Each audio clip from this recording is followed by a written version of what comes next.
அத்தனை செல்வமும் உன்னிடத்தில் நான் பிச்சைக்கு செல்வது எவ்விடத்தில் வெறும் பாத்திரம் உள்ளது என்னிடத்தில் அதன் சூத்திரமோ அது உன்னிடத்தில் ஒரு முறையா இருமுறையா பல முறை பல பிறப்பெடுக்க வைத்தாய் புதுவினையா பழவினையா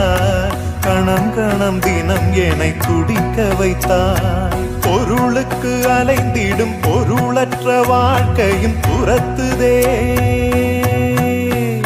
உன் அருள் அருள் அருள் என்று அலைகின்ற மனம் இன்று பிதற்றுதே அருள் விழியால் நோக்குவாய் மலர்பதத்தால் தாங்குவாய் உன் திருக்கரம் என்னை அரவணைத்து